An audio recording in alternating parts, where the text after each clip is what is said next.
ക്രിസ്തു പ്രിയരെ, വിശുദ്ധ അന്നയുടെയും ജവാബിയുടെയും തിരുനാൾ മംഗളങ്ങളും പ്രാർത്ഥനാശംസകളും ഏവർക്കും നേരുന്നു.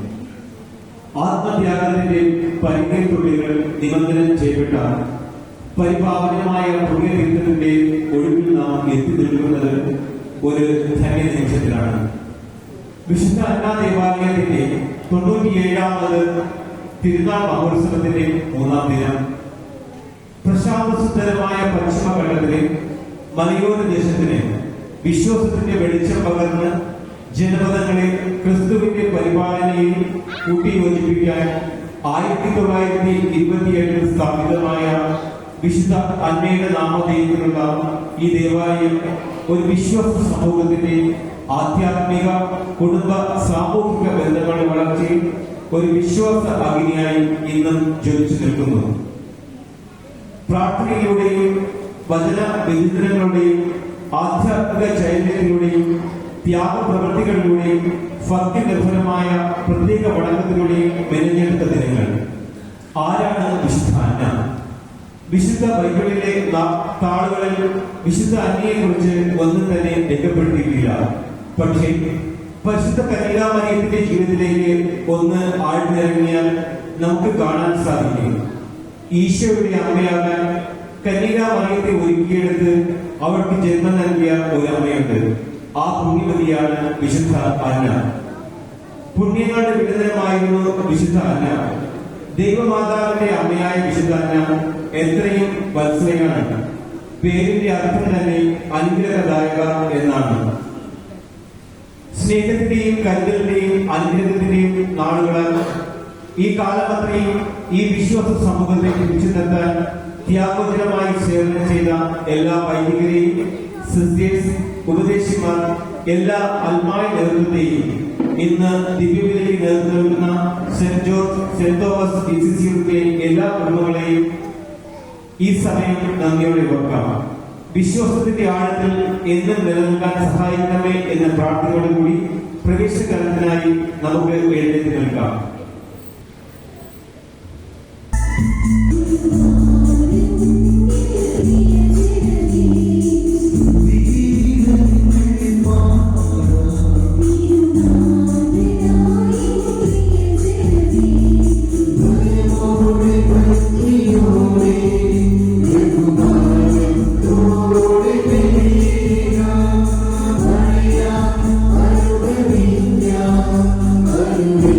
Amen.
സഹോദരങ്ങളെ, വാത്സല്യം നിറഞ്ഞ കുഞ്ഞുമക്കളെ, നമ്മുടെ തിരുനാളിന്റെ 3-ാം ദിവസമായി നമുക്കായിട്ട് ബലിയർപ്പിച്ച് പ്രാർത്ഥിക്കുവാനായിട്ട് കടന്നു വന്നിരിക്കുക റവറൻഡ് ഫാദർ അരുൺകുമാർ അച്ഛനാണ്.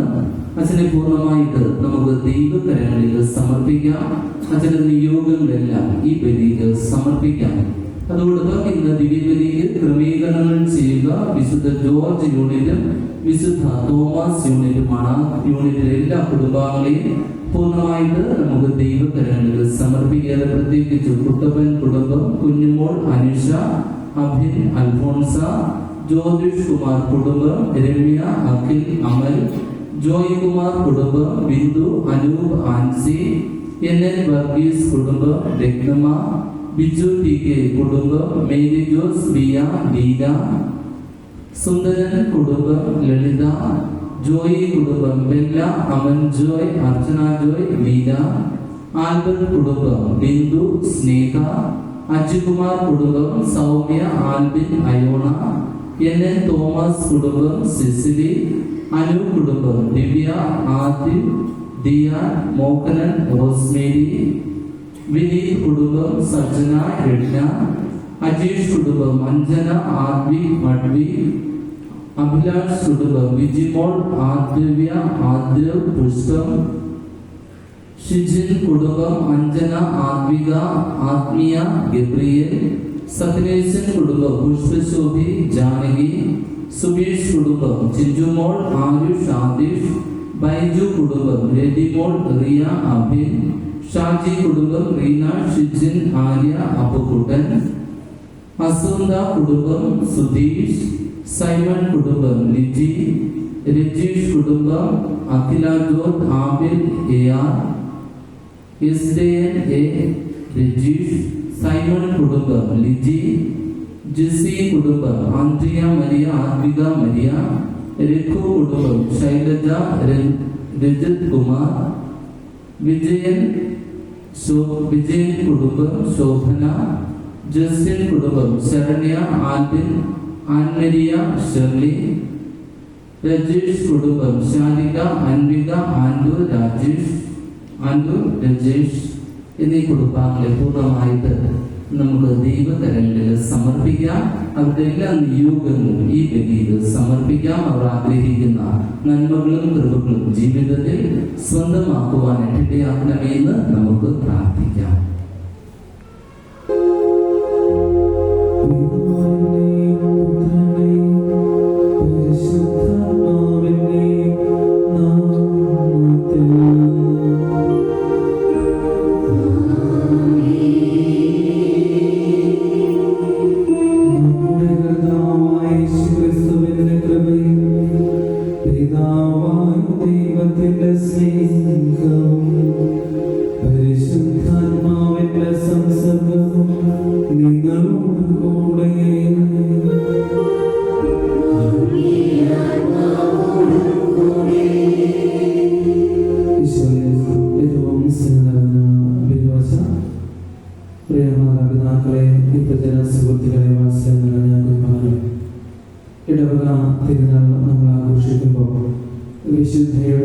വിശുദ്ധാന്യയുടെ മാധ്യസ്ഥം അപേക്ഷിച്ച് പ്രത്യേകം പ്രാർത്ഥിക്കാം.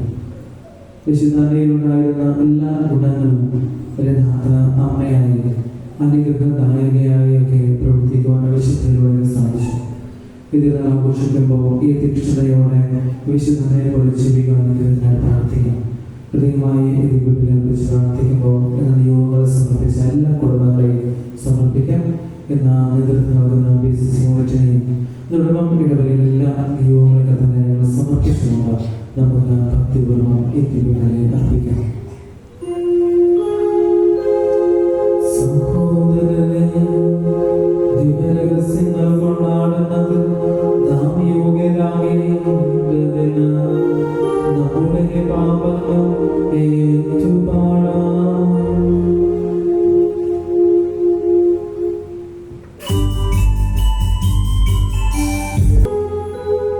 സർവശക്തനായ ദൈവമേ, നമ്മുടെ പാപങ്ങൾ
ജീവിക്കുകയും വാഴുകയും ചെയ്യും. കർത്താവായ ക്രിസ്തു വഴി ഞങ്ങൾ സമർപ്പിക്കുന്ന ഈ പ്രാർത്ഥന കേട്ടരുളേണമേ.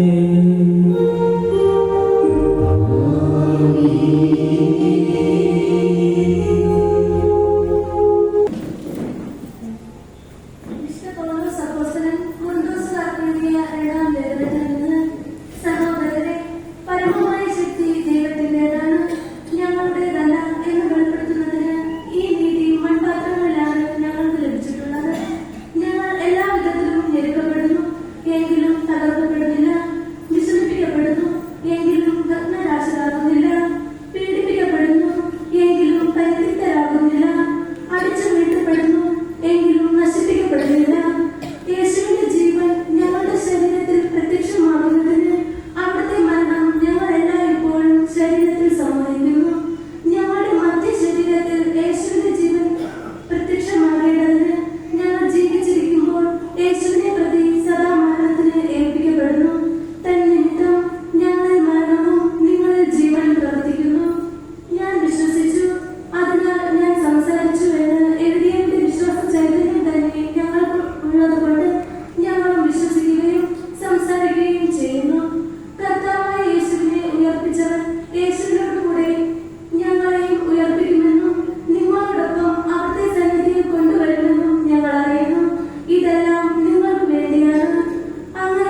അക്കാലത്ത് യേശു തന്റെ ശിഷ്യന്മാരുടെ അരുൾ ചെയ്തു, നിങ്ങളുടെ കണ്ണുകൾ ഭാഗ്യമുള്ളവ, എന്തെന്നാൽ അവ കാണുന്നു. നിങ്ങളുടെ കാതുകൾ ഭാഗ്യമുള്ളവ, എന്തെന്നാൽ അവ കേൾക്കുന്നു. സത്യമായി ഞാൻ നിങ്ങളോട് പറയുന്നു, അനേക പ്രവാചകന്മാരും നീതിമാന്മാരും നിങ്ങൾ കാണുന്നവ കാണാൻ ആഗ്രഹിച്ചു, എങ്കിലും കണ്ടില്ല. നിങ്ങൾ കേൾക്കുന്നവ കേൾക്കാൻ ആഗ്രഹിച്ചു, എങ്കിലും കേട്ടില്ല. കർത്താവിന്റെ സുവിശേഷം.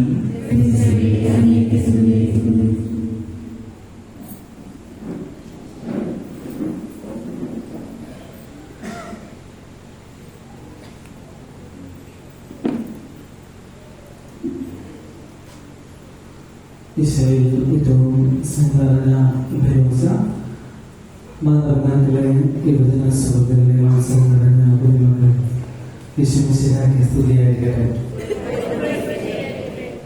പോരാ, ഒന്നുകൂടി സന്തോഷത്തോടെ. പുറത്ത് മഴയാണെന്നൊക്കെ അറിയാം, നാമത്തിരിക്കുന്നു.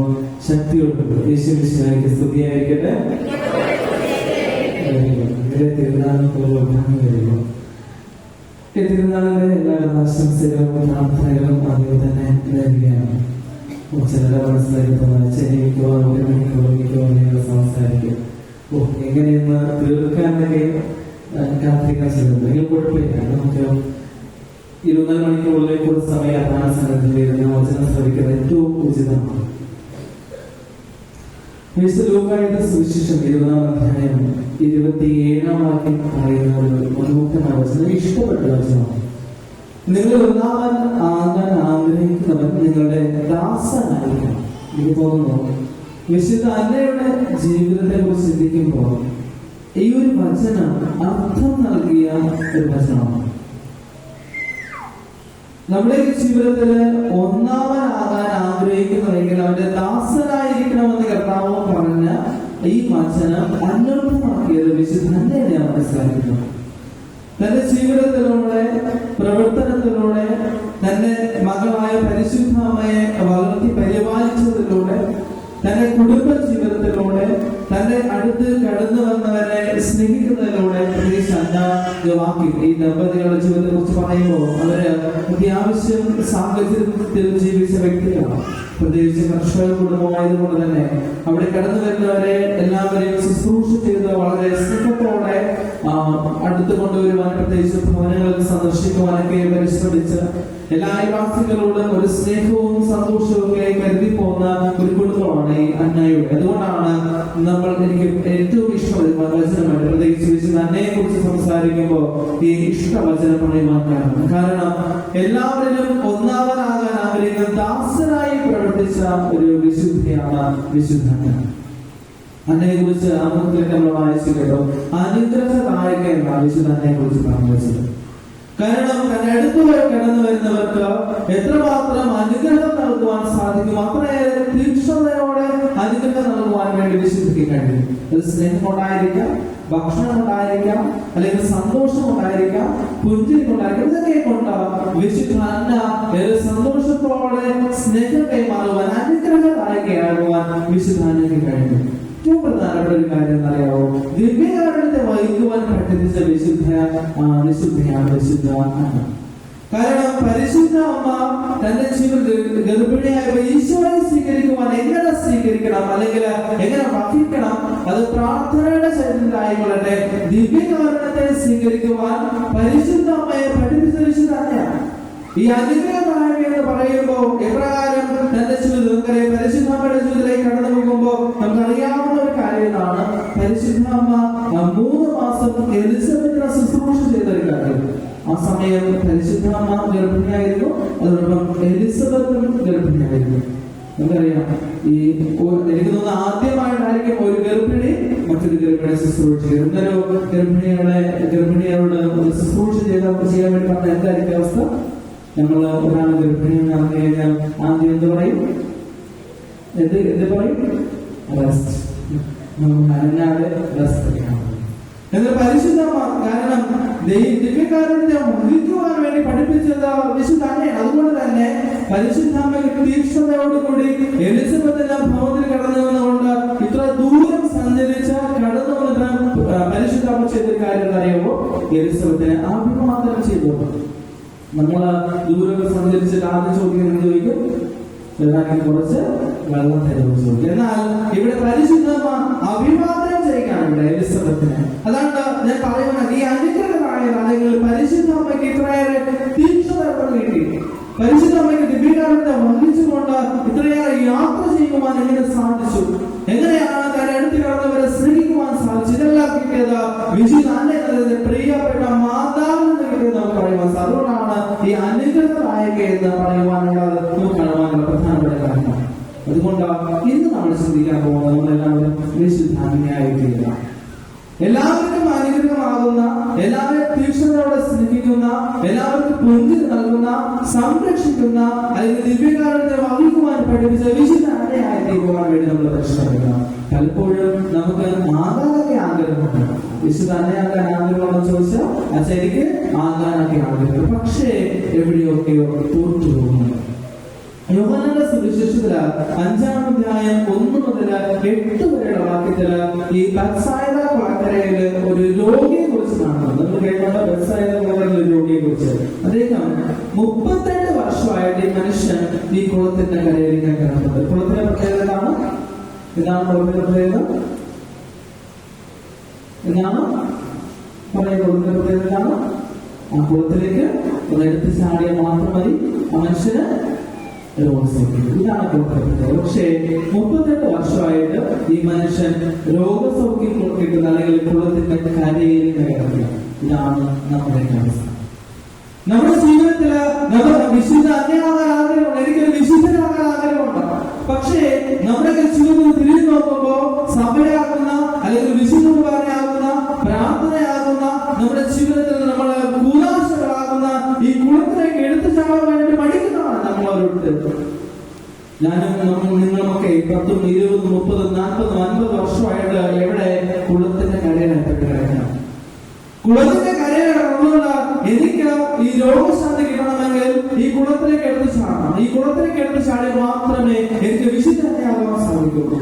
അതുകൊണ്ട് വിശുദ്ധ അനയാകണമെങ്കിൽ എന്റെ കൂതാശകളുടെ പ്രകാരമാണ്, എന്റെ ദിവ്യയുടെ പങ്കാളിത്തത്തിന്റെ പ്രകാരമാണ്, എന്റെ കുടുംബത്തിലെ പ്രാർത്ഥനയുടെ പ്രകാരം. ഇതെല്ലാം ചിന്തിച്ചുകൊണ്ട് ഈ സഭയുടെ കുളത്തിലേക്ക് എടുത്ത് ചാടിയാൽ മാത്രമേ എനിക്ക് രോഗശാന്തി കിട്ടുള്ളൂ. പക്ഷേ ഈ ബത്സായിദ കുളക്കരയിലെ മനുഷ്യൻ 38 വർഷമായിട്ട് ഈ കുളത്തിന്റെ കരയിൽ ഇങ്ങനെ കിടപ്പുണ്ട്. അദ്ദേഹത്തിന് അറിയാം, ഞങ്ങളവാദം പിടിച്ച മനുഷ്യനാണ്.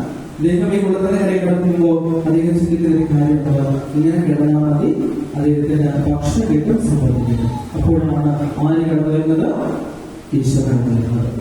ഈ മനുഷ്യന്റെ അടുത്തേക്ക് ഈശോ കടന്നു വന്നിട്ട് ഈ മനുഷ്യനോട് ചോദിക്കുന്ന ഒരു ചോദ്യമുണ്ട്, നിനക്ക് രോഗസൗഖ്യം ലഭിക്കുവാൻ നിനക്ക് ആഗ്രഹമുണ്ടോ? നിനക്ക് രോഗസൗഖ്യം ലഭിക്കുവാൻ ആഗ്രഹമുണ്ടോ എന്ന് മനുഷ്യനോട് ചോദിക്കുന്നത്. ആലോചിച്ച് നോക്കിയേ, 38 വർഷമായിട്ട് ഈ മനുഷ്യൻ കുളത്തിലേക്ക് എടുത്ത് ചാടുവാൻ വേണ്ടി പരിശ്രമിച്ചു കൊണ്ടിരിക്കുമ്പോൾ നടക്കാതെ രോഗസൗഖ്യത്തിന് വേണ്ടി കാത്തിരിക്കുന്ന മനുഷ്യനോടാണ് ഈശോ ചോദിക്കുക, നിനക്ക് രോഗസൗഖ്യം ലഭിക്കുവാൻ ആഗ്രഹമുണ്ടോ? ഈ ചോദ്യം ഈശോ ഈ മനുഷ്യനോട് ചോദിച്ചപ്പോ എന്റെ മനസ്സിലേക്ക് കടന്നു വന്നൊരു ചിന്ത ഇതാണ്, സാധാരണ ഒരു മലയാളി ചോദിച്ചതുപോലെ എനിക്ക് ചോദിക്കാൻ മലയാളികളുടെ ഒരു പ്രത്യേകത എന്ന് പറയുമ്പോൾ വെറുതെ ചോദിക്കാൻ വേണ്ടി ഞാൻ ചോദിക്കും. ഈശോ നിനക്ക് രോഗസൗഖ്യം ലഭിക്കുവാൻ ആഗ്രഹമുണ്ടോ എന്നൊരു ചോദ്യം എന്റെ മനസ്സിലേക്ക് ചോദിച്ചപ്പോ സാധാരണ മലയാളികളുടെ പ്രത്യേകത, മലയാളികളുടെ പ്രത്യേകത വെറുതെ ചോദിക്കാൻ വേണ്ടി ചോദിക്കും. നമ്മൾ ആരെങ്കിലും നടക്കുകയാണെങ്കിൽ ഒരു മനുഷ്യൻ ചോദിക്കും, നിങ്ങൾ നടക്കുകയാണോ? ഒരു മനുഷ്യൻ ഓടുകയാണെങ്കിൽ ചോദിക്കും, ഓടുകയാണോ? ഇനി ഭക്ഷണം കഴിക്കുകയാണെങ്കിൽ ചോദിക്കും, നിങ്ങൾ ഭക്ഷണം കഴിക്കുകയാണോ? പിന്നെ ഏതെങ്കിലും രോഗിയുടെ വീട്ടിൽ പോയിരുന്നത് നമ്മൾ പറയും, എന്റെ ചേട്ടാ ഇതേ രോഗമാണ് എന്റെ മാമന്റെ മോൻ എന്ത് ചെയ്തത്, മരിച്ചത്. ഇതേ നമ്മൾ പറയും. ഇത് സാധാരണ മലയാളിയുടെ പ്രത്യേകതയാണ്. പക്ഷെ എന്നാൽ ഇതിന്റെ ഉള്ളിലേക്ക് ഇറങ്ങിപ്പോഴുള്ള ഒരു അർത്ഥം മനസ്സിലായി. കാരണം കർത്താവ് അങ്ങനെയല്ല ചോദിച്ചത്. ഈ 37 വർഷമായിട്ട് രോഗശാന്തി കിട്ടുവാൻ കുളത്തിന്റെ കരയിൽ കിടക്കുന്ന മനുഷ്യനോട് കർത്താവ് അങ്ങനെ അല്ല ചോദിച്ചത്. അതിന് കാരണം ഈ മനുഷ്യന്റെ തെറ്റ് ഈ മനുഷ്യൻ തിരിച്ചു വരണം. കാരണം ഈ മനുഷ്യന്റെ ഉള്ളിൽ ഒരു ചിന്ത ഉണ്ടായിരുന്നു, ഇങ്ങനെ വെറുതെ ഈ കുളത്തിന്റെ കരയിൽ ഇങ്ങനെ കിടന്നാൽ മതി, നമ്മൾ ചിന്തിക്കാറുള്ളത് പോലെ ഈ കുളത്തിന്റെ കരയിൽ കിടന്നാൽ മതി, നമുക്ക് രോഗശാന്തി കിട്ടുമെന്ന് നമ്മൾ ചിന്തിച്ചു. ഈ മനുഷ്യൻ അങ്ങനെ ചിന്തിച്ചു. ഈ മനുഷ്യന്റെ തെറ്റ് തിരുത്തുവാൻ വേണ്ടിയിട്ട് ഈ ശാന്തികൊണ്ടാണ് ചോദിക്കുക, നിനക്ക് രോഗസൗഖ്യം ലഭിക്കുവാൻ ആഗ്രഹമുണ്ടോ? അതാണ് ഇവിടെ ചോദിക്കുക, നമുക്ക് വിശുദ്ധനാകുവാൻ ആഗ്രഹമുണ്ടോ? എല്ലാവരും സ്നേഹിക്കുന്ന, എല്ലാവരും ചേർത്ത് പിടിക്കുന്ന, എല്ലാവരും കൂടെ ആയിരിക്കുന്ന, നമ്മുടെ ജീവിതത്തിൽ നമ്മെ ചേർത്ത് പിടിക്കുന്ന വിശുദ്ധനാകുവാൻ സാധിക്കുമോ? പരിശുദ്ധമ്മയെ ദിവ്യകാരനെ സ്വീകരിക്കുവാനും വഹിക്കുവാനും പഠിപ്പിച്ച വിശുദ്ധ അന്നയാക്കുവാൻ എനിക്ക് സാധിക്കും. അതിന് ചെയ്യേണ്ട 4 കാര്യങ്ങളാണ് ഞാൻ തുടർന്ന് പറയാൻ പോകുന്നത്. 4 കാര്യങ്ങളാണ് ഞാൻ തുടർന്ന് പറയാൻ പോകുന്നത്. അപ്പോ നമുക്ക് ഏറ്റവും പ്രധാനമായിട്ട് ചിന്തിക്കുന്ന ഒന്നാമത്തെ കാര്യം, ഞാൻ സംസാരിക്കേണ്ടത് ദൈവത്തോടാണ്. ഒന്നാമത്തെ കാര്യമാണ് ഞാൻ സംസാരിക്കേണ്ടത് ദൈവത്തോടായിരിക്കണം. എന്ന് പറയുമ്പോ ഹല്ലേലൂയ, കൈയൊത്ത് പറയുമ്പോ ഹല്ലേലൂയ, ഉറങ്ങുന്നവര് പറയുമ്പോ ഹല്ലേലൂയ. മനസ്സിലായി? എല്ലാവരും ശ്രദ്ധിക്കുന്നില്ല. ഞങ്ങളുടെ അർത്ഥം ഉറങ്ങുന്നവര് പറയാറില്ല, എല്ലാവരും പറഞ്ഞു. പിന്നെ ശ്രദ്ധിച്ചിരിക്കണം. ഓക്കെ, ഒന്നാമത്തെ കാര്യം, നമ്മുടെ സംസാരം ദൈവത്തോടായിരിക്കണം. എനിക്ക് വിശുദ്ധനെയാകുവാൻ ആഗ്രഹമുണ്ട്. എന്റെ ജീവിതത്തില് വിശുദ്ധനെ പോലെ ജീവിക്കുവാൻ എനിക്ക് ആഗ്രഹമുണ്ട്. അപ്പൊ അതുകൊണ്ട് ഒന്നാമത്തെ കാര്യം, എനിക്ക് ദൈവത്തോട് സംസാരിക്കുവാൻ ആഗ്രഹമുണ്ട്. ഗലാത്യർക്ക് ലേഖനം പറയുന്നത് 2-7 ഈശോ ഇനിമേൽ ഞാനല്ല ജീവിക്കുന്നത്, ക്രിസ്തുവാണ് ജീവിക്കുന്നത്. ഇനിമേൽ ഞാനല്ല, ക്രിസ്തുവാണ് ജീവിക്കുന്നതെങ്കിൽ ലേഖനം പറഞ്ഞു. അതായത് ദൈവത്തോട് സംസാരിക്കുവാനുള്ള തീക്ഷ്ണമായ ഒരു ആഗ്രഹം എന്റെ ജീവിതത്തിലുണ്ടാകണം. എന്റെ ജീവിതത്തിൽ എപ്രകാരം ഞാൻ പ്രാർത്ഥിക്കുക? കാരണം വിശുദ്ധ അമ്മയുടെ ജീവിതത്തിൽ കാണുവാൻ സാധിക്കുക, ദൈവത്തോട് തീക്ഷ്ണമായ ഒരു പ്രാർത്ഥന അന്തരീക്ഷം. നമുക്ക് പരിശുദ്ധ അമ്മയെ ദേവാലയത്തിൽ കൊണ്ട് സമർപ്പിച്ച സംഭവം നമ്മൾ വായിക്കുന്നുണ്ട്. അതായത് എന്റെ ജീവിതം ദൈവത്തോട് സംസാരിക്കുവാൻ വേണ്ടി പ്രത്യേകം ശ്രമിക്കണം. പരിശുദ്ധമ്മയെ ദൈവത്തിന്റെ സ്നേഹത്തിൽ പൊതുഞ്ഞാൻ വളർത്തിയത്. നമ്മുടെ ജീവിതത്തിൽ എനിക്ക് ദൈവത്തോട് സംസാരിക്കുവാൻ തീക്ഷ്ണമായ ഒരു ആഗ്രഹമുണ്ടോ? എങ്ങനെയാണ് എന്റെ കുടുംബ പ്രാർത്ഥന? എങ്ങനെയാണ് എന്റെ വ്യക്തിപരമായ പ്രാർത്ഥന ഞാൻ ജീവിക്കുക? എങ്ങനെയാണ് എന്റെ ദിവ്യതയുടെ പങ്കാളിത്തം? ദൈവത്തോട് എനിക്ക് സംസാരിക്കുവാൻ സാധിക്കുന്നത്. പലപ്പോഴും പലരോടും നമ്മൾ സംസാരിക്കും. ഞാൻ എന്റെ ഇടവകയിൽ ചോദിച്ചു, ഇടവകയിൽ ഇങ്ങനെ തൊഴിലുറപ്പിന്റെ പണികളുടെ നടക്കുകയാണ്. തൊഴിലുറപ്പിന് പോകുന്നതാണോ ആണോന്ന് ചോദിക്കുന്ന ആരോടും കണ്ടില്ല. എല്ലാവരെയും എന്റെ പരിപാടിയാണ് തൊഴിലുറപ്പിന് പോകുന്ന ചോദിക്കാനും കണ്ടില്ല. അപ്പോ തൊഴിലുറപ്പിനെ പോകുന്നത്. അപ്പോ ഇവരിങ്ങനെ ഒരുമിച്ച് കൂടുന്ന സഹോദരി തൊട്ടടുത്തുണ്ട്. ഇവര് പറയുന്നതൊക്കെ ആരെക്കുറിച്ചാണ് പറയുന്നത്? ആ ചേച്ചിയുടെ സാരി പോകായിരുന്നു, അല്ലെങ്കിൽ അവർക്ക് എങ്ങനെ വീട് വെക്കാൻ പറ്റുന്നത്, എന്ത് അനുകൂലമായ വീട് വെച്ചത്, 2 നമുക്ക് പൈസ ഇല്ലെന്നൊക്കെ പറയാൻ മാത്രമേ ഉള്ളൂ. എങ്ങനെ വീട് വെക്കാൻ പറ്റുന്നത്? ഇങ്ങനെയൊക്കെ കുറെ വലിയ സംസാരമാണ്. ഈ സംസാരത്തെ കുറിച്ചല്ല പറയാൻ. അതായത് എന്റെ സംസാരം ദൈവത്തോടായിരിക്കണം. നമ്മുടെ ജീവിതത്തില് പൂർണ്ണമായിട്ട് കർത്താവിനെ സമർപ്പിച്ച് ജീവിച്ചാൽ മാത്രമേ, എന്റെ ജീവിതത്തിൽ കർത്താവുമായിട്ട് ഒരു ബന്ധം സ്ഥാപിച്ചാൽ മാത്രമേ എനിക്ക് വിശുദ്ധനാവാൻ സാധിക്കൂ. ഞാനൊരു കുടുംബത്തില് ഒരു ഭവന സന്ദർശനം നടത്തിയപ്പോ ഒരു കുടുംബത്തെ പരിചയപ്പെട്ടു. 2 മക്കളാണ്, അമ്മയും അച്ഛനും 2 മക്കളും. അപ്പോ അവരോട് ഒരുപാട് നേരം സംസാരിച്ചു. അവർ കുടുംബത്തിലെ പ്രത്യേകത വളരെ പ്രാർത്ഥന അന്തരീക്ഷമുള്ള കുടുംബമാണ്. അപ്പോ 2 മക്കളെ ഒരാള് അമ്മമായി കൈകളുള്ള കുട്ടിയാണ്.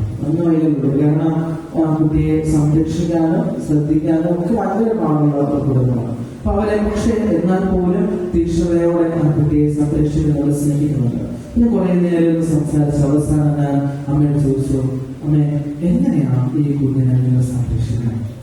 ഞാൻ ചോദിച്ചു, അമ്മേ എങ്ങനെയാണ് ഈ കുഞ്ഞിനെ സംരക്ഷിക്കുന്നത്? അത്രയേറെ പാടല്ലേ, കഷ്ടപ്പാടല്ലേ എങ്ങനെയാണ് കുഞ്ഞിനെ സംരക്ഷിക്കുന്നത്? അപ്പോ അമ്മ പറഞ്ഞ കാര്യമുണ്ട്, എനിക്ക് ഈ കുഞ്ഞിനെ ദൈവം തന്നതാണ്. എനിക്ക് ഈ കുഞ്ഞിനെ ദൈവം തന്നതാണ്. എനിക്ക് മാത്രമേ ഈ കുഞ്ഞിനെ സംരക്ഷിക്കാൻ സാധിക്കുള്ളൂ. ഇതാണ് ദൈവവുമായുള്ള സംസാരം. നമ്മുടെ ജീവിതത്തില് കർത്താവ് നൽകുന്ന അനുഗ്രഹം, അല്ലെങ്കിൽ നമ്മുടെ ജീവിതത്തിൽ കർത്താവിനോട് സംസാരിച്ച് ഒരു തീരുമാനം എടുക്കുവാൻ വേണ്ടി, അല്ലെങ്കിൽ പ്രാർത്ഥനയുടെ അന്തരീക്ഷം എടുക്കുവാൻ വേണ്ടി പ്രശ്നമില്ല. അത് കുടുംബ പ്രാർത്ഥന ആയിക്കൊള്ളട്ടെ, നമ്മുടെ ജീവിതത്തിൽ വ്യക്തിപരമായ പ്രാർത്ഥന ആയിക്കൊള്ളട്ടെ, നമ്മളായിരിക്കുന്ന ഇടങ്ങളായിക്കൊള്ളട്ടെ, ഇവിടെയൊക്കെ എന്റെ ജീവിതം പൂർണ്ണമായി ദൈവവുമായിട്ടുള്ള ബന്ധമുണ്ടോ? ഞാൻ തീരുമാനം എടുക്കുമ്പോൾ എപ്രകാരമാണ് തീരുമാനം എടുക്കുന്നത്? എന്റെ ഈ കുടുംബത്തിൽ മാത്രമാണോ തീരുമാനം? കർത്താവിനോട് ചോദിക്കാറുണ്ടോ? ഈശോയോട് ചോദിക്കാറുണ്ടോ? ഞാൻ എടുക്കുന്ന തീരുമാനം കറക്റ്റ് ആണോ, വ്യക്തമായിട്ടാണോ തീരുമാനം എടുക്കുന്നത്? അല്ലെങ്കിൽ ഏറ്റവും പ്രധാനപ്പെട്ട ഗുണം, ദൈവത്തോട് സംസാരിക്കുവാൻ തീക്ഷണമായിട്ട് ആഗ്രഹിച്ച വ്യക്തിയാണ്.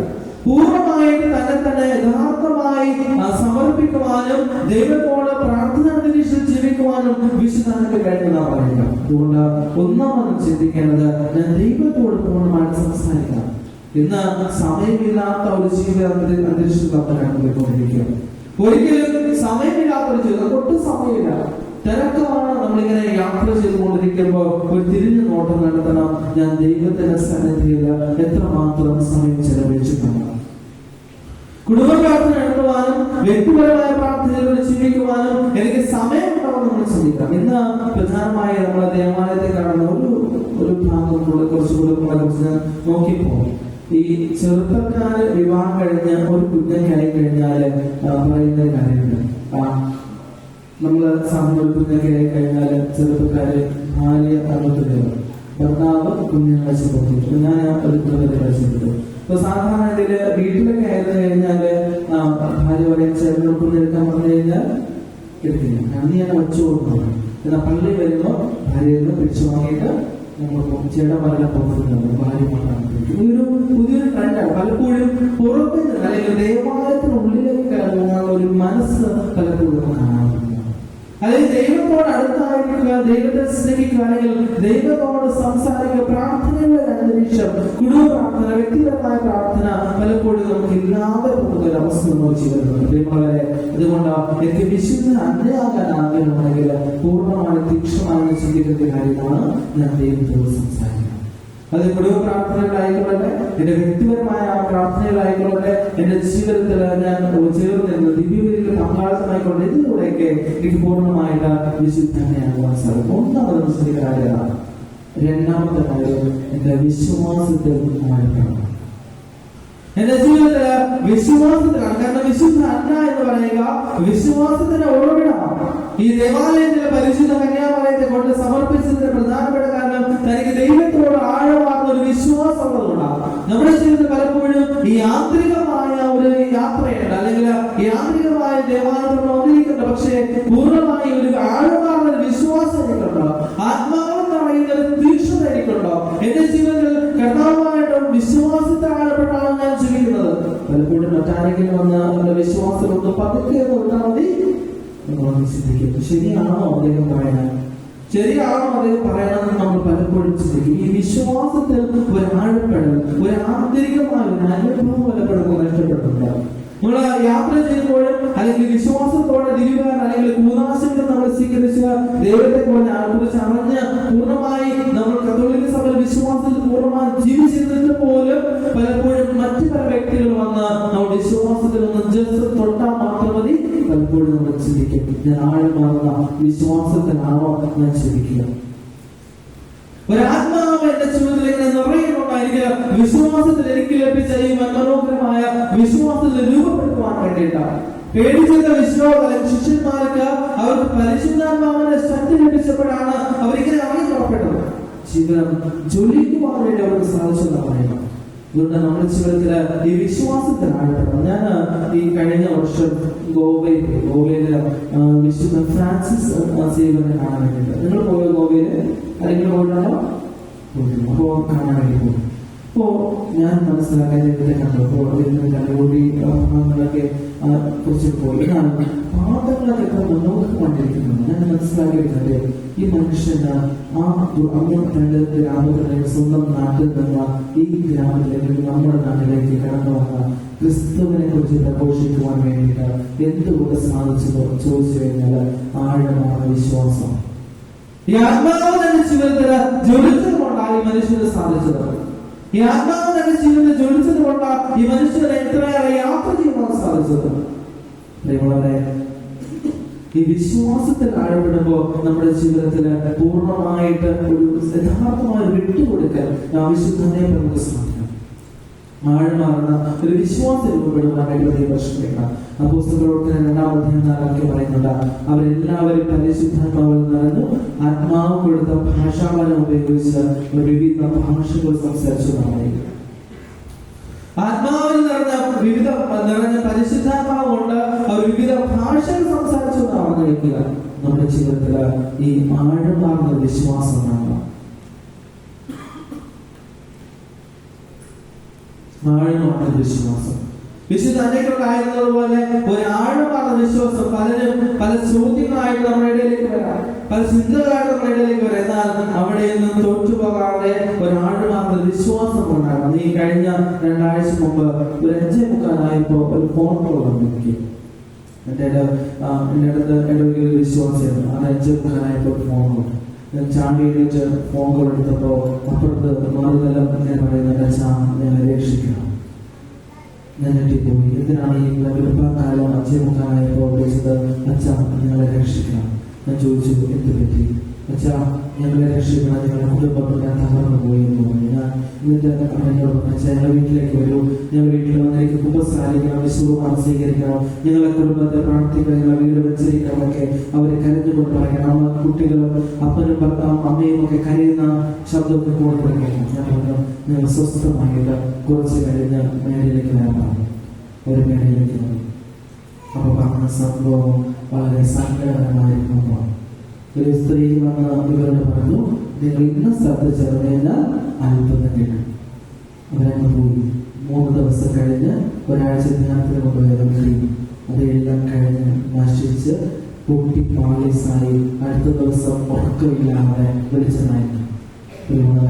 മറ്റുള്ളവരെ തൊടുമ്പോൾ പൊട്ടിപ്പോകുന്നതല്ല വിശ്വാസം.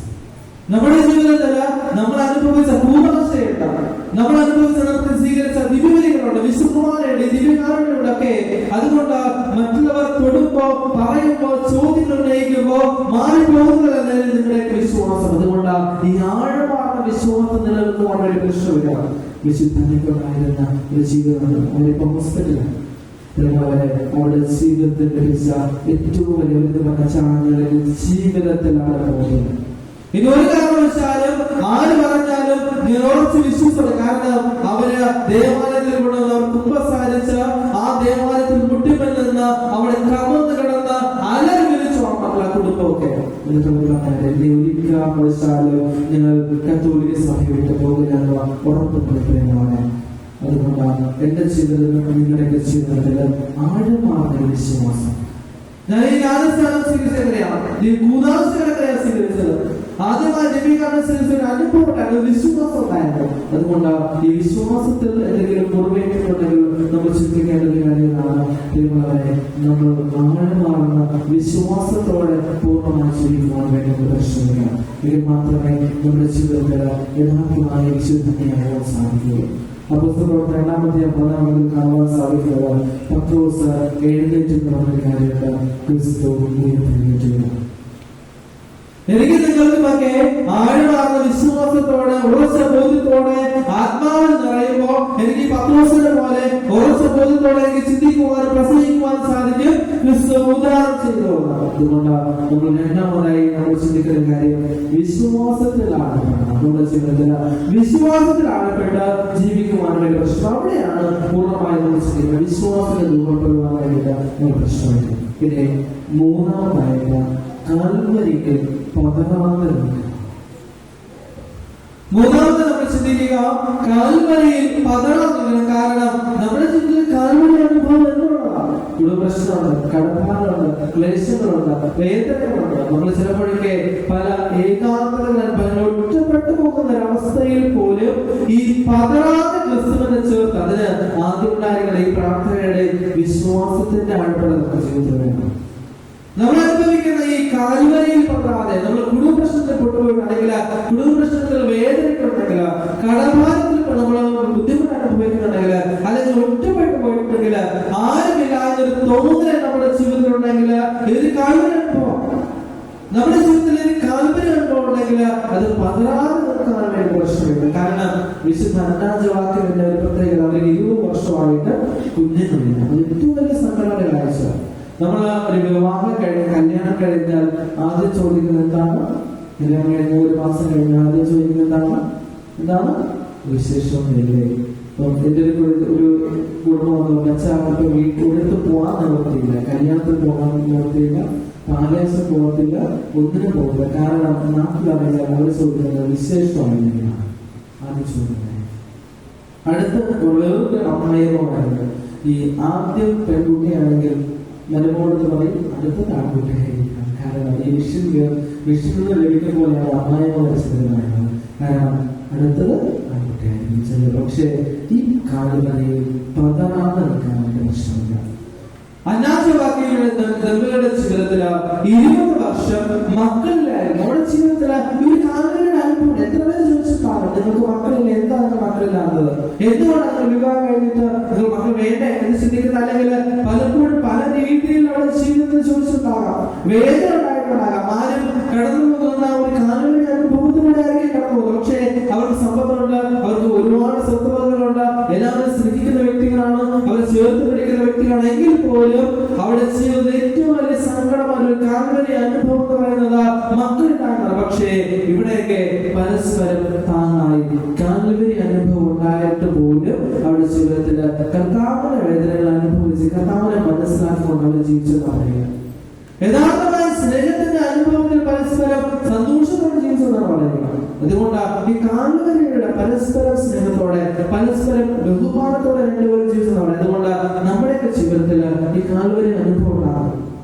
അത് കുടുംബ പ്രശ്നത്തിന്റെ രൂപത്തിൽ കിടക്കണം, അല്ലെങ്കിൽ കടഭാരത്തിന്റെ രൂപത്തിൽ വന്നിട്ടുണ്ടാകാം, അല്ലെങ്കിൽ മറ്റു പ്രതിസന്ധികളുടെ രൂപത്തിൽ ഉണ്ടാകാം. അപ്പോഴൊക്കെ എനിക്ക് യഥാർത്ഥമായി കർത്താവിന്റെ സ്നേഹം മനസ്സിലാക്കാൻ വേണ്ടി പരിശ്രമിക്കണം. കർത്താവിന്റെ സ്നേഹം അനുഭവിക്കുവാൻ മനസ്സിലാക്കണം. അവിടെയാണ് പൂർണ്ണമായി കാൽവരി അനുഭവത്തിൽ ഞാൻ പൂർണ്ണമായി വിട്ടുകൊടുക്കുവാൻ പരിശ്രമിക്കുക, അല്ലെങ്കിൽ പതറാതെ നിൽക്കുമ്പോഴാണ് യഥാർത്ഥമായി നമ്മുടെ ജീവിതം മുന്നോട്ട് പോകാൻ സാധിക്കുക. അതിന് ആദ്യം പറഞ്ഞതുപോലെ പ്രാർത്ഥന ഉണ്ടാകണം. ഞാൻ ഈ കഴിഞ്ഞ കുറെ ദിവസങ്ങൾക്ക് മുമ്പ് വേളാങ്കണ്ണി യാത്ര പോയി. നിങ്ങൾ പോയ വേളാങ്കണ്ണിയിൽ പോയിട്ടുള്ള വേളാങ്കണ്ണി യാത്ര പോയി. വേളാങ്കണ്ണി യാത്ര പോയ സമയത്ത് നമുക്കറിയാം അവിടെ ഈ 14 കുരിശിന്റെ വഴിയുണ്ട്. അല്ലെ പോയിട്ടുള്ള നിങ്ങള് മുട്ടിന്മേലെ എഴുന്നേറ്റ് വരുന്ന മുട്ടിന്മേലെ നല്ല രസമാണ്. കാൽവരി അനുഭവം വരുമ്പോൾ മുട്ടിന്മേലെ. അപ്പോ ഈ 14 സ്ഥലമുണ്ട്. ഈ 14 സ്ഥലങ്ങളും ഇപ്പോ ഞാനിങ്ങനെ നോക്കിയ സമയത്ത് കുറെ ആൾക്കാർ ഇങ്ങനെ മുട്ടിന്മേലെ എഴുതുന്നുണ്ട്. കുറെ ചേട്ടന്മാരും ഒക്കെ ഞാൻ ചിന്തിച്ച് വർക്ക് വേറെ പറയുന്നില്ല. ഞാൻ ഈ കഴിഞ്ഞ ദിവസം കഴിഞ്ഞ ഒരു 3-4 മാസമായിരുന്നു. ഞാൻ എന്തിനാണ് അവർക്ക് വേറെ പണിയുന്നില്ല, എന്തിനാണ് ഈ മുട്ടിൽ എഴുതാൻ, എന്തിനാണ് മുട്ടിൽ എഴുതുന്നത് എന്റെ മനസ്സിനെ ശ്രദ്ധിച്ചു. അപ്പൊ ഇങ്ങനെ ഈ കുഞ്ഞുങ്ങളിങ്ങനെ കൈയില്ലാത്ത മനുഷ്യൻ മുട്ടിൽ എഴുതുന്നുണ്ട്. എന്റെ മനസ്സിൽ തോന്നിയ കാര്യമുണ്ട്, എന്തുകൊണ്ട് എനിക്ക് മുട്ടിൽ എഴുതുന്നില്ല. ഞാൻ ചിന്തിച്ചു, കുറച്ച് മുമ്പ് ഇങ്ങനെ നടന്നു പോയപ്പോൾ ചിന്തിച്ച മനുഷ്യനാണ്, എനിക്ക് വേറെ പണിയുന്നില്ല, എന്തിനാണ് ഈ മുട്ടിൽ എഴുതുന്നത്.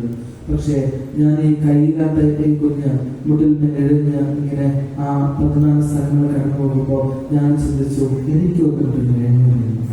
ഞാൻ അങ്ങനെ മുട്ടിൽ എഴുതാൻ കുറെ ദൂരം കഴിഞ്ഞപ്പോൾ മുട്ടിങ്ങനെ മേടിക്കുന്നു പറഞ്ഞു.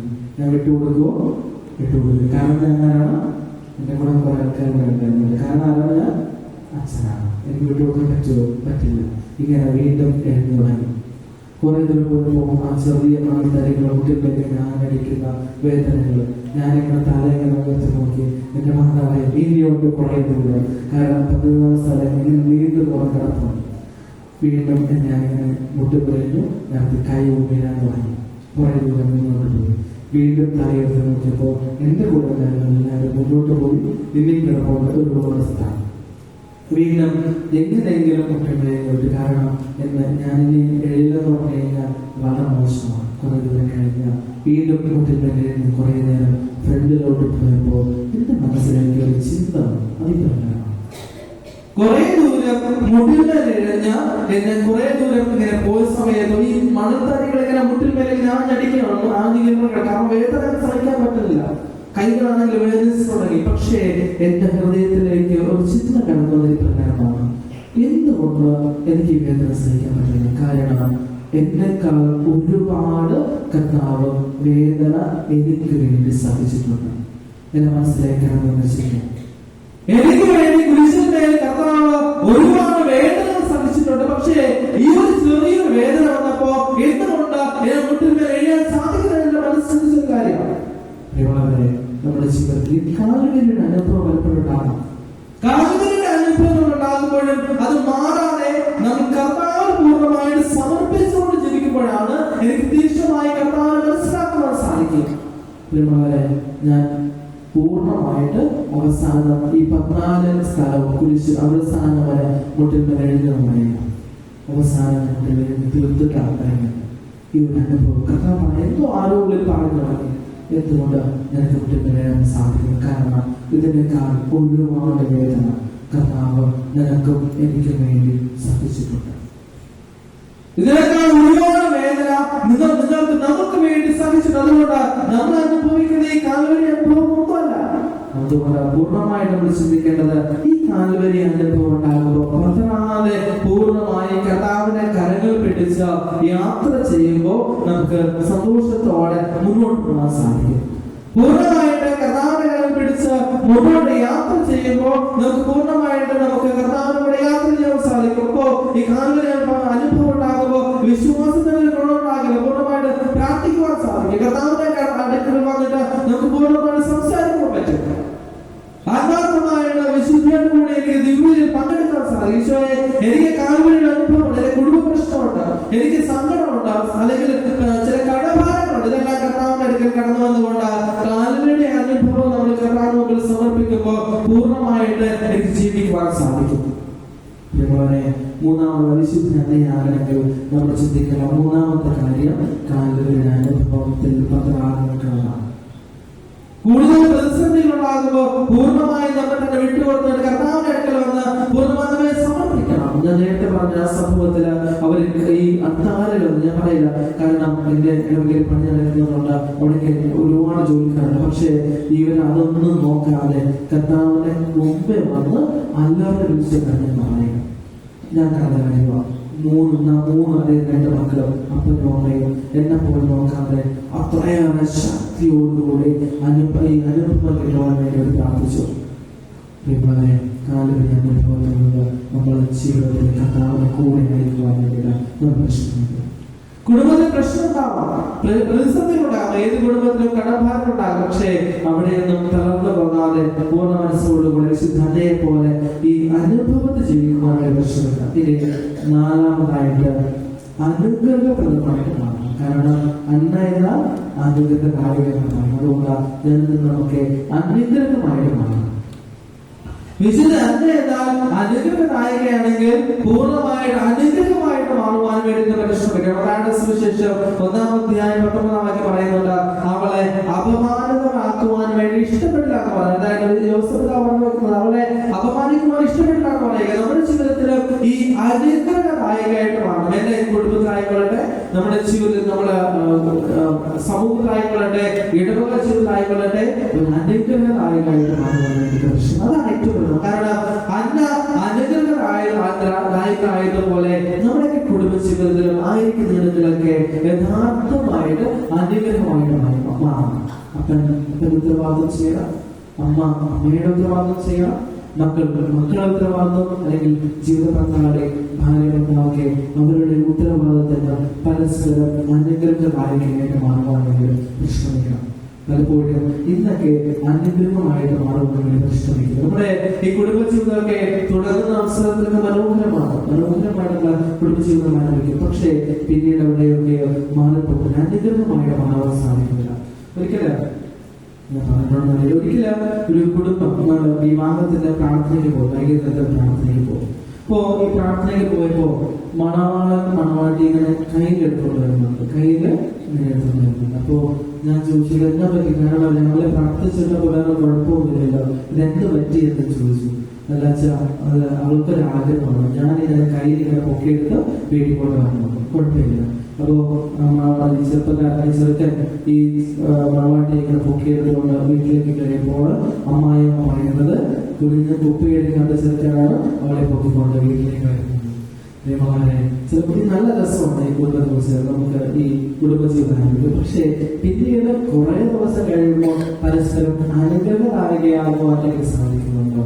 നമ്മൾ ഇച്ചിരി കറിയിൽ ഉപ്പ് കുറഞ്ഞാൽ നമ്മൾ എന്താ പറയും? അല്ലെങ്കിൽ ജോലി കഴിഞ്ഞ് വീട്ടിൽ വരുമ്പോൾ നമ്മൾ ഒരു ഗ്ലാസ് വെള്ളം എടുക്കാൻ പറ്റുന്നുണ്ടോ? നായകനാകുവാൻ സാധിക്കുന്നുണ്ടോ? അപ്പനും അമ്മയും പറയുന്നത് മക്കൾ കേൾക്കുന്നുണ്ടോ? ഇതൊരു കുടുംബത്തിൽ കണ്ണൂരിൽ ഈ ലിപ്സ്റ്റിക് പോയ സമയത്ത് ഒരു ഓർഫനേജില് ഈ വൃദ്ധന്മാരെ സംരക്ഷണ സ്ഥലമാണ്. അവിടെ ഇങ്ങനെ സംസാരിച്ചുകൊണ്ടിരിക്കുമ്പോൾ അവരെ പ്രശ്നം കഴിച്ചിട്ടുണ്ട്. അദ്ദേഹം ഒരാൾ ഏകദേശം 3 മണിക്കൂറോളം അദ്ദേഹം ഇങ്ങനെ സംസാരിക്കുന്നു. ഇങ്ങനെ സംസാരിച്ചുകൊണ്ടിരിക്കുമ്പോൾ അദ്ദേഹം പറഞ്ഞു, അച്ഛാ എനിക്ക് 2 മക്കളുണ്ട്, ഒരാള് അമേരിക്കയാണ്, ഒരാൾ നാട്ടിലുണ്ട്. അപ്പോ ഞാൻ ചോദിച്ചു അവരെങ്ങനെയാണ് അച്ഛാ ഇങ്ങനെ സംസാരിക്കുന്നത്? അച്ഛാ എനിക്ക് സന്തോഷമുള്ള കാര്യം, അമേരിക്കയിലുള്ള എല്ലാ ദിവസവും വിളിക്കും. അപ്പോ എനിക്ക് എന്താണ് നാട്ടിലുള്ള കാര്യം? അച്ഛാ അവരെല്ലാം മാസവും എന്നെ കാണാൻ വരും, സന്തോഷമായി. കാരണം എന്നറിയാമോ, എല്ലാ മാസവും എന്നെ കാണാൻ വരും, നല്ല കാര്യമാണ്. പക്ഷേ അച്ഛാ അവൻ എല്ലാ മാസവും 4-ാം തീയതി അവരെ കാണാൻ വരുന്നത്. ചോദിച്ചു എന്താണ് ഈ 4-ാം തീയതി പ്രത്യേകത? അച്ഛാ എനിക്ക് 4-ാം തീയതി ശമ്പളം കിട്ടുന്നത്, അത് മാത്രമേ നമ്മൾ കാണാൻ വരുന്നത് പറയുന്നത്. എനിക്ക് പരസ്പരം യഥാർത്ഥമായ ഉത്തരവാദിത്തമുണ്ട് നമ്മുടെ ജീവിതത്തില്. ഭാര്യ ഭർത്താവോട് ചെയ്യുന്ന ഉത്തരവാദിത്തം, മക്കൾ അപ്പനോ അമ്മയോട് ചെയ്യുന്ന ഉത്തരവാദിത്തമുണ്ട്, അല്ലെങ്കിൽ ജീവിത പങ്കാളി ഭാര്യ ഭർത്താവ് ചെയ്യുന്ന ഉത്തരവാദിത്തം എനിക്ക് കൃത്യതയോടെ ചെയ്യുവാൻ സാധിക്കുന്നുണ്ടോ എന്ന് നമ്മൾ ചിന്തിക്കണം. സങ്കീർത്തന പുസ്തകം 38-22 എന്റെ നാവ് അങ്ങയുടെ നീതിയും സ്തുതിയും ഘോഷിക്കാം. ഇത് അനുഗ്രഹമാകുക, ദായകമാകുക വളരെ പ്രധാനപ്പെട്ട കാര്യമാണ്. നമ്മുടെ ജീവിതത്തിന് പരസ്പരം നമ്മുടെ നാവും നമ്മുടെ ജീവിതവും ഒക്കെ മറ്റുള്ളവരെ കുറിച്ച് നല്ലത് പറയുവാൻ വേണ്ടി നമ്മൾ പരിശ്രമിക്കണം. അവരെ കുറിച്ച് നല്ലത് മാത്രം സംസാരിക്കുവാൻ വേണ്ടി പരിശ്രമിക്കണം. യൂദാസിനെ സംഭവിച്ചറിയോ?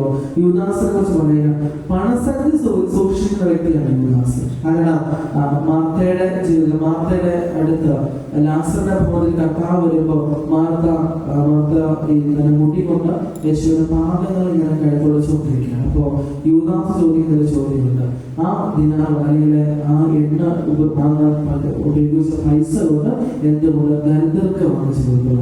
ഈ മനുഷ്യന്റെ ദരിദ്രർക്ക് വാങ്ങിച്ചു കൊടുക്കുന്ന ആഗ്രഹമല്ല, ഈ മനുഷ്യന്റെ ചിന്ത ഇപ്രകാരമാണ്. പൈസ ലാഭിച്ച് ഇദ്ദേഹത്തിന്റെ പോക്കറ്റ് കിട്ടും, കാരണം ഇദ്ദേഹം പണസന്ധി സൂക്ഷിച്ചു.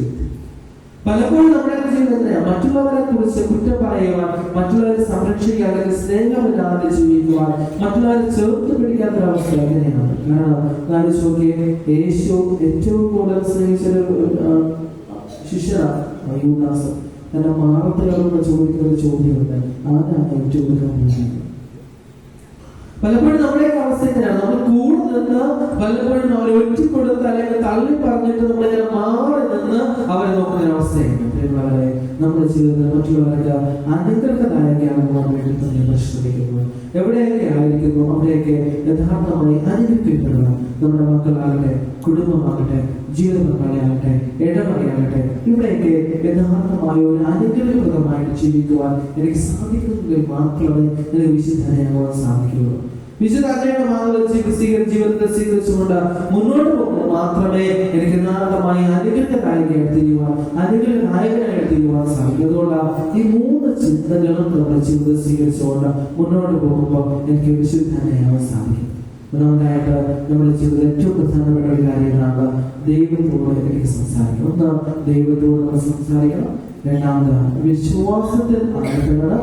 മൂന്നാമതായിട്ട് കാലവരി അനുഭവത്തിൽ പകർന്നു നൽകണം. നാലാമതായിട്ട് അനുഗ്രഹനായകനായിട്ട് മാറണം. അപ്പോ അങ്ങനെയാകുമ്പോൾ എനിക്ക് വിശുദ്ധന്യായി തീരുവാൻ സാധിക്കും. നിങ്ങൾക്ക് വിശുദ്ധന്യെ കാണാൻ വേണ്ടി ആഗ്രഹമുള്ള കഴിയുന്നുണ്ട്. വിശുദ്ധന്യെ കാണാൻ വളരെ തോന്നിക്കും. വിശുദ്ധന്യെ കാണാൻ ആഗ്രഹമുള്ളവർ പകരം പോകരുത്, ഞങ്ങൾ പകുതി കാണാൻ പറ്റുള്ളൂ. നന്നായിട്ട് ഓക്കെ എല്ലാം കാണുന്നത് അതൊന്നും കണ്ണടച്ച് കാരണം നേരത്തെ കണ്ണടച്ചിരുന്നവർ കണ്ടത്ര കണ്ണടച്ചിരുന്നുണ്ട് കുഴപ്പമില്ല. എല്ലാവരും കണ്ണടച്ചു എന്നിട്ട് ഒന്ന് പ്രാർത്ഥിച്ച്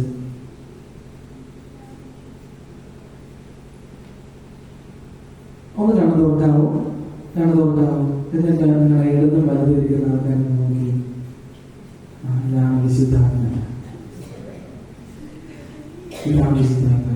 ചിലരൊക്കെ കുറിച്ച് നോക്കുന്നു. എന്റെ പൊന്നച്ച ഇതാണോ വിശുദ്ധാത്മ? ഒരിക്കലും ഇത് പറഞ്ഞ് പുറത്തിറങ്ങിയ പോലെ നമ്മൾ ചെയ്തപ്പോ അച്ഛ എന്നോട് കാണിച്ച വലിയ ചതിയായിരിക്കും നമ്മൾ ചെയ്യുന്ന പറ്റി അത് അച്ഛൻ പറഞ്ഞ ശരിയൊക്കെ തന്നെയാണ്. അച്ഛൻ പറഞ്ഞല്ലോ ഇടതും വലുതും നോക്കാൻ വേണ്ടിയിട്ട് ഞാൻ ഇടതും വലുതും നോക്കി, പിന്നെ വലതു വശത്തിരുന്ന് നോക്കി എന്റെ ആവശ്യം തന്നെ എനിക്ക് മനസ്സിലായി. പക്ഷെ എന്റെ ഇടത് വശത്തിരിക്കുന്ന ആള് എന്റെ ഏറ്റവും വലിയ ശത്രുവാണെന്ന് എനിക്ക് മനസ്സിലായി എന്നാണ് വെച്ച് പറഞ്ഞത്. നമ്മുടെ ജീവിതത്തില് ഈ 4 കാര്യങ്ങൾ എന്റെ കർത്താവോട് എനിക്ക് സംസാരിക്കാം. എന്റെ വിശ്വാസത്തിലാണ് പരിശോധിക്കണം. മൂന്നാമതായിട്ട് കാലവരിയായിട്ട് പ്രവർത്തനം നിൽക്കണം. നാലാമതായിട്ട് പ്രത്യേകിച്ച് അനുഗ്രഹങ്ങളായിട്ട് മാറും. അങ്ങനെ ചുവടുകളാകുമ്പോൾ ഈ പറഞ്ഞതുപോലെ എന്റെ അടുത്തിരിക്കുന്നത് തന്നെയായിട്ട് മാറും. അങ്ങനെ നമ്മുടെ ജീവിതം വിശുദ്ധയുടെ ഒരു അനുഭവമായിട്ട് മാറട്ടെ എന്ന് പ്രത്യേകം പ്രാർത്ഥിക്കുന്നു. അതിന് എല്ലാ ആശംസകളും ദൈവങ്ങളെ സമൃദ്ധമായിട്ട് അനുഗ്രഹിക്കട്ടെ.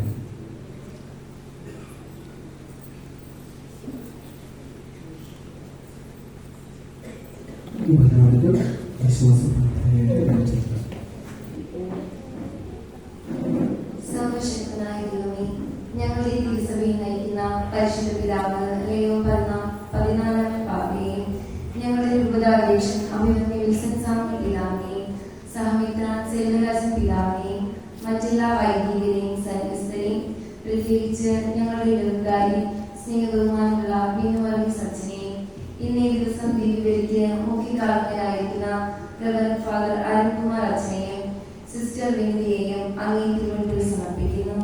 വ്യത്യസ്തങ്ങളായ കൃപാലങ്ങളെ കോർത്തിണക്കാനും ഫലം തരുന്നവയെ വെട്ടിയൊരുക്കാനും ഫലം തരാത്തതിനെ വെട്ടിത്തീയിടാനുമുള്ള പ്രവാചക ചൈതന്യത്താൽ അവരെ നിറയ്ക്കണമെന്ന് ഞങ്ങൾ പ്രാർത്ഥിക്കുന്നു.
പ്രത്യേകിച്ച് ഞങ്ങളുടെ ഇടവകയിൽ സേവനം അനുഷ്ഠിച്ച് കടന്നുപോയ എല്ലാ മരിച്ച വൈദികരെയും സിസ്റ്റേഴ്സിന്റെയും ആത്മാക്കളെ അങ്ങേ സ്വർഗീയ സൗഭാഗ്യത്തിന് അർദ്ധരാത്മമേ എന്ന് ഞങ്ങൾ പ്രാർത്ഥിക്കുന്നു.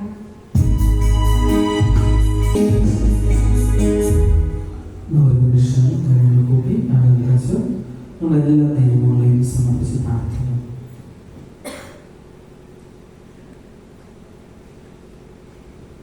നമ്മൾ പ്രധാനമായ വചനങ്ങളോട് ചിന്തിച്ച 4 കാര്യങ്ങളുണ്ട്. ഒന്നാം, നമ്മുടെ ദൈവത്തോടെ സംസാരം. രണ്ടാമത്, വിശ്വാസത്തിന് അടുത്തണം. മൂന്നാമത്, അനുഗ്രഹപ്രദമായി തീരണം. നാലാമതായിട്ട് കർത്താവ് കൂടെ ആയിരിക്കണം. 4 ചിന്തകളുടെ ജീവിതം ശ്രമിച്ചു. ഈ ചിന്തകളിലൂടെ വിശുദ്ധ യഥാർത്ഥമായ വിശുദ്ധിയിലൂടെ ജീവിച്ചതുപോലെ നമ്മുടെ ജീവിതം ഒരുക്കണമെന്ന് പ്രാർത്ഥിക്കുന്നു.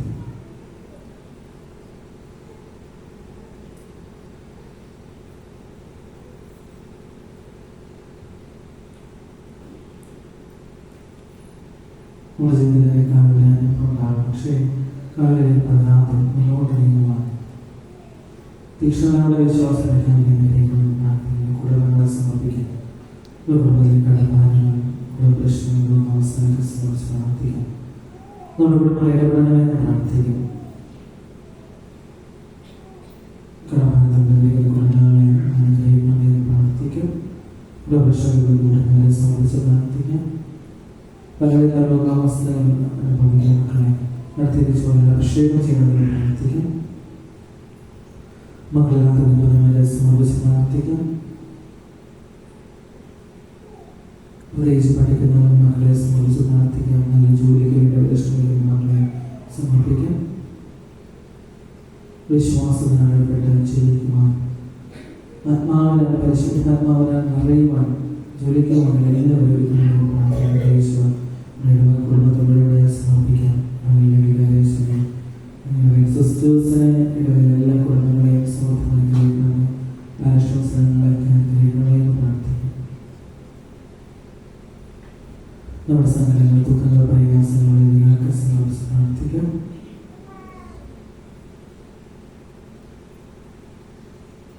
പ്രധാനമായ ക്രിസ്തു വഴി നിങ്ങൾ സമർപ്പിക്കുന്ന ഈ പ്രാർത്ഥന കേൾക്കണമേ. ആമേൻ.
സർവശക്തി പിതാവായ ദൈവത്തിന് സ്വീകാര്യമാകാൻ വേണ്ടി പ്രാർത്ഥിക്കുവാൻ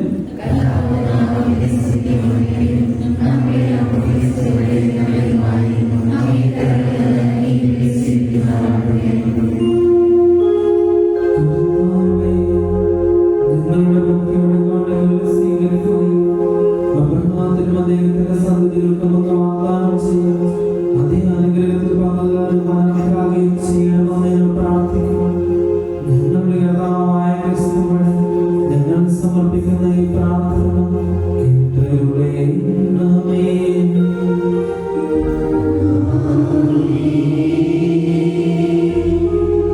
കർത്താവ് നിങ്ങളോട് കൂടെ.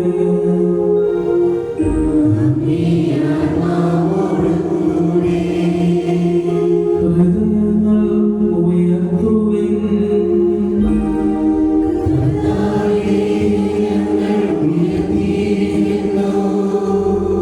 നമ്മുടെ കർത്താവായ ദൈവത്തിന് നന്ദി പ്രകാശിപ്പിക്കാം.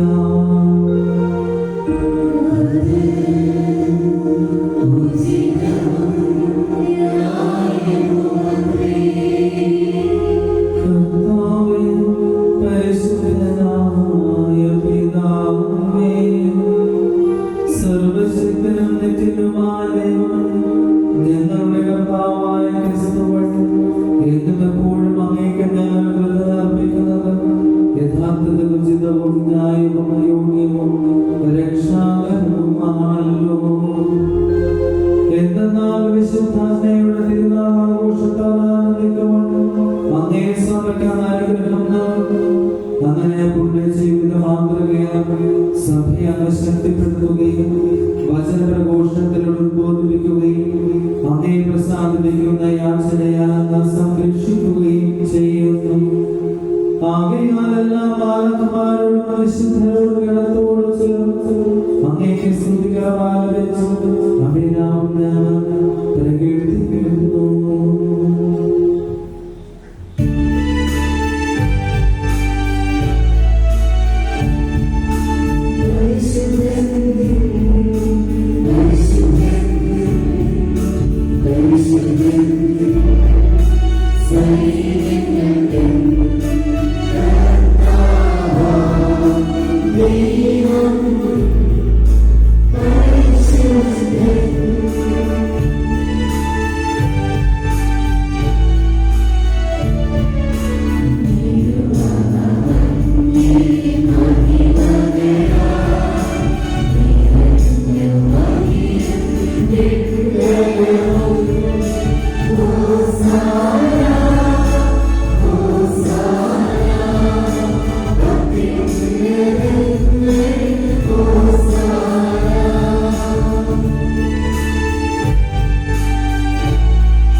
ജീവിതകാലത്തിന്റെ അനുഭവം കാണുമ്പോൾ പ്രധാനപ്പെട്ട ലോകാവസ്ഥകളൊക്കെ ഈശ്വരനെ സമർപ്പിക്കാം.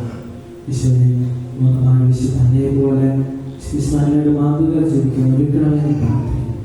നമ്മളെല്ലാം നീങ്ങുന്ന പ്രശ്നങ്ങൾ കണ്ടഭാരങ്ങൾ മറ്റു പ്രശ്നങ്ങൾക്ക് സമർപ്പിക്കാൻ പ്രത്യേകിച്ച് നിയമം സമർപ്പിച്ച എല്ലാ എല്ലാവരെയും സമർപ്പിക്കാം. പൂർണ്ണമായ ശക്തിപൂർണ്ണമായ അനുഗ്രഹിക്കണമേ എന്ന് പ്രാർത്ഥിച്ചുകൊണ്ട് യാചിച്ചുകൊണ്ട് നമുക്ക് പ്രാർത്ഥനയിലേക്ക് പങ്കുകൊള്ളാം.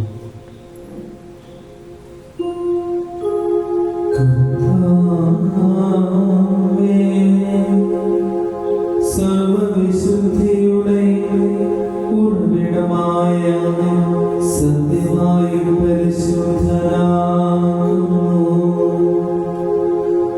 ആകയാൽ അങ്ങേ ആത്മാവിനാൽ മഞ്ഞുകണം പോലെ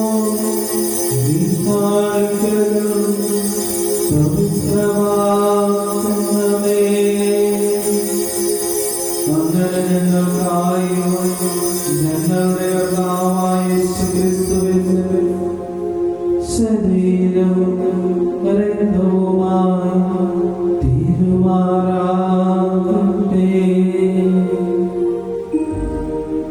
അവിടെ ഒറ്റക്കൊടുക്കപ്പെട്ടു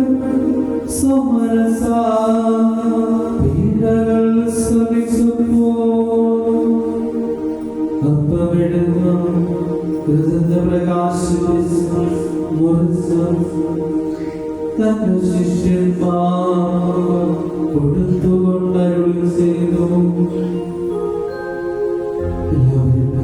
ഇത് നിന്ന് വാങ്ങി ഭക്ഷിക്കുന്നു.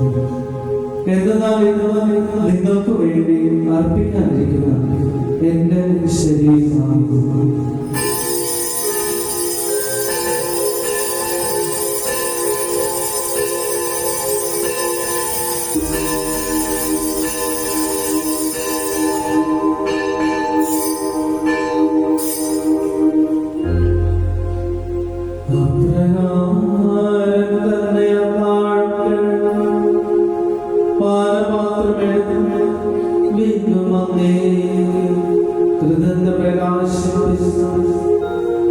തന്റെ ശിഷ്യന്മാർക്ക് കൊടുത്തുകൊണ്ട് അരുളി ചെയ്തു,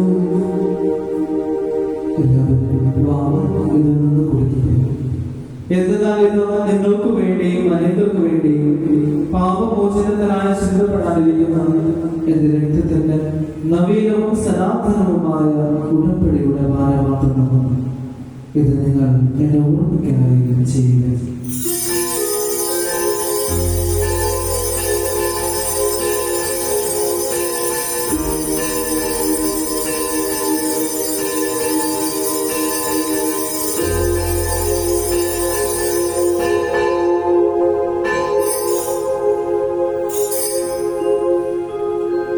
വിശ്വാസത്തിന്റെ രഹസ്യം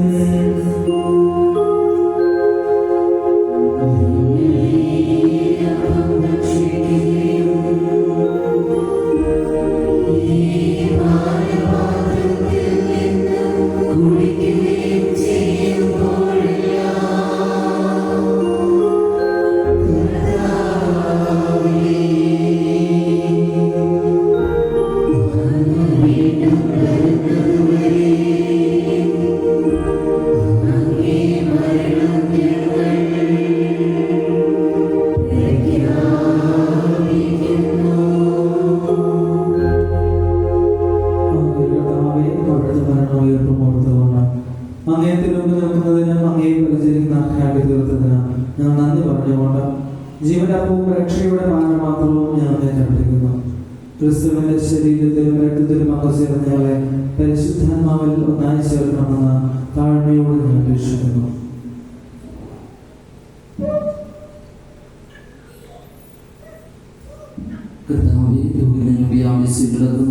സഭയെ ഓർക്കണമേ. ഞങ്ങളുടെയോ പാപിയോടും ഞങ്ങളുടെ ഉപതാപേക്ഷൻ വിൻസെന്റ് സാമുവൽ മെത്രാനോടും സഹായ മെത്രാൻ സെൽവരാജൻ മെത്രാനോടും വൈദികണത്തോടുമൊത്ത് സഭയെ ഞങ്ങൾ സ്നേഹത്തിന്റെ പൂർണ്ണതയിൽ എത്തിക്കണമേ. ഇന്നേ ദിവസത്തെ ദിവ്യബലിയിൽ നിയോഗം സമർപ്പിച്ച് പ്രാർത്ഥിക്കുന്ന അജീഷ് കുടുംബം, അഭിലാഷ് കുടുംബം, ഷിജിൻ കുടുംബം, സത്യനേഷൻ കുടുംബം, സുബീഷ് കുടുംബം, ബൈജു കുടുംബം, ഷാജി കുടുംബം, അസൂല കുടുംബം, സൈമൺ കുടുംബം, രജീഷ് കുടുംബം, സൈമൺ കുടുംബം, ജെസി കുടുംബം, രഘു കുടുംബം, വിജയൻ കുടുംബം, ജസ്റ്റിൻ കുടുംബം, രാജേഷ് കുടുംബം, കുട്ടപ്പൻ കുടുംബം, ജ്യോതിഷ് കുമാർ കുടുംബം, ജോയ് കുമാർ കുടുംബം, NN വർഗീസ് കുടുംബം, ബിജു TK കുടുംബം, സുന്ദരൻ കുടുംബം, ജോയി കുടുംബം, ആൽബർട്ട് കുടുംബം, അജികുമാർ കുടുംബം, NN തോമസ് കുടുംബം, അനു കുടുംബം, വിനീത് കുടുംബം. ഈ കുടുംബാംഗങ്ങൾ എല്ലാവരെയും അംഗീകാരങ്ങളിൽ സമർപ്പിക്കുന്നു. അവരുടെ അനുഗ്രഹത്താലും കൃപയാലും അവർ നിറയ്ക്കണമേ. അവരുടെ ജീവിതത്തിലെ എല്ലാ അഭിലാഷങ്ങളും അങ്ങ് സഫലമാക്കി കൊടുക്കണമേ. ഉയർപ്പിന്റെ പ്രത്യാശയുടെ നിദ്ര കൊള്ളുന്ന സഹോദരങ്ങളെയും അങ്ങീകാലത്തിൽ മരണമടഞ്ഞ സകലരെയും ഓർക്കുകയും അങ്ങേ മുഖത്തിന്റെ പ്രകാശത്തിലേക്ക് അവരെ സ്വീകരിക്കുകയും ചെയ്യണമേ. ഞങ്ങളിൽ എല്ലാവരിലും കഴിയണമെന്ന് ഞങ്ങൾ പ്രാർത്ഥിക്കുന്നു. അങ്ങനെ ദൈവമാതാവായ പരിശുദ്ധ കന്യകാമറിയത്തോട് ആ കന്യകയുടെ ഭർത്താവായ ഭാഗ്യയുടെ ഔസേപിതാവിനോടും അനുഗ്രഹിക്കേണ്ട അപ്പോസ്തലന്മാരോടും കാലാകാലങ്ങളിൽ അങ്ങേ പ്രസാദിപ്പിച്ച സകല വിശുദ്ധരോടുമൊത്ത് നിത്യജീവനിൽ പങ്കുചേരുവാൻ ഞങ്ങൾ അർഹരാക്കുകയും അങ്ങേ പുത്രനായ യേശുക്രിസ്തു വഴി ഞങ്ങൾ അങ്ങേ സ്തുതിക്കുകയും മഹത്വപ്പെടുത്തുകയും ചെയ്യുമാറാകട്ടെ.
ഞാൻ രക്ഷകനായ യേശുക്രിസ്തുവിന്റെ ആഗമനം പ്രതീക്ഷിച്ചുകൊണ്ട് അങ്ങേ കരുണയുടെ സഹായദൃശ്യത്തെ പ്രാപിച്ച ഞാൻ എപ്പോഴും പാപത്തിൽ നിന്ന് മോചിതരാകുകയും എല്ലാ വിപത്തുകളിൽ നിന്ന് സുരക്ഷിതരാകുകയും ചെയ്യുമാറാകട്ടെ.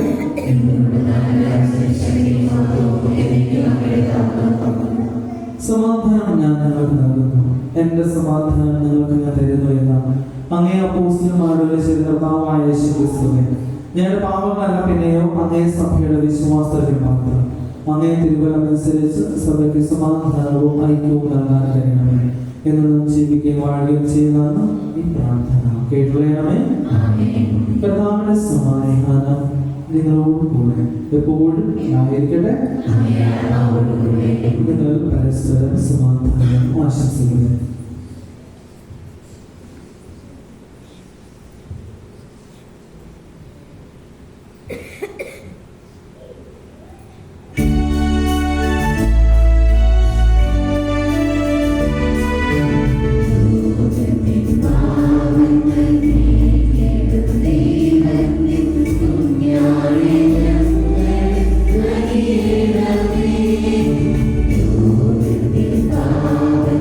Thank you.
യേശു